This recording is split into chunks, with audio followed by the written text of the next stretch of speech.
அவங்க யாரோட எல்லாம் சேர்ந்து சரக்கு அடிப்பாங்க? இல்ல என்ன சொன்னா இல்ல என்ன சொன்னா இல்ல என்ன சொன்னா அவங்க இப்ப ரீசன் வந்ததுக்கு அப்புறம் தான் மனைவி சரியில்லை, அந்த பையன் நல்ல பையன், அந்த பையன் வேலைக்கு போயிட்டு வந்துகிட்டு இருக்கிற பையன் தான். மனைவி சரியில்லை, அந்த பையன் நல்ல பையன், அந்த பையன் வேலைக்கு போயிட்டு வந்துகிட்டு இருக்கிற பையன் தான். மனைவி சரியில்லை, அந்த பையன் நல்ல பையன், அந்த பையன் வேலைக்கு போயிட்டு வந்துகிட்டு இருக்கிற பையன் தான். வேலைக்கு போயிட்டு இருந்தேங்க. நீ யாரோட அப்பா?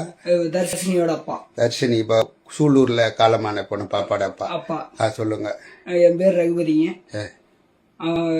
நான் வேலைக்கு போயிட்டு 5:30 மணிக்கு வந்தேங்க சார். 7 மணிக்கு வந்தேங்க, நைட்டு 7 மணிக்கு. பாப்பா காணாது போனது 5:30 மணிக்குங்க சார். தம்பியும் போய் தேடி தேடி பார்த்துருக்குறாங்க, தரிசன் போய் தேடி தேடி பார்த்துருக்குறாங்க சார். தேடி பார்த்துட்டு நான் வந்த ஒன்று சொன்னாங்க சார்.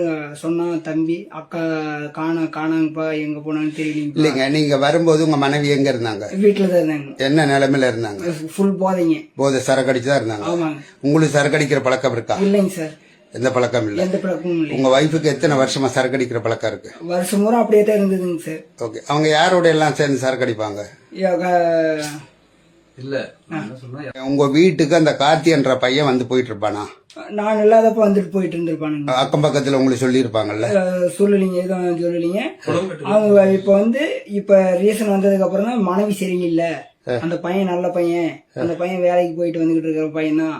அந்த பையனுக்கு நீங்க தான் சரக்கு அடிக்கிறீங்க, ஃப்ரிட்ஜில் கலர்ல மிக்ஸ் பண்ணி வச்சுதான் உங்க வைஃப் பேட்டி கொடுத்து? அதெல்லாம் கிடையாதுங்க ஐயா, அதெல்லாம் கிடையாது. அந்த பழக்கம் இல்ல எனக்கு, அந்த பழக்கமே இல்லை. நானும் 20 வருஷமா அந்த கம்பெனிக்கு வேலைக்கு போயிட்டு இருக்கிறேன். யாரு வேணாலும் கூப்பிட்டா என்னை நம்பி யாரு வேணாலும் வருவாங்க, சாட்சிக்கு யாரு வேணாலும் வருவாங்க. அங்க இருக்கிறவங்களுக்கு தெரியுங்க நான் எப்படியாட்ட பையனும், அங்க இருக்கிறவங்களுக்கும் தெரியும், எங்க குடும்பத்துக்கும் தெரியுங்க எப்படி பையனும், அவ குடும்பத்துக்கும் தெரியுங்க.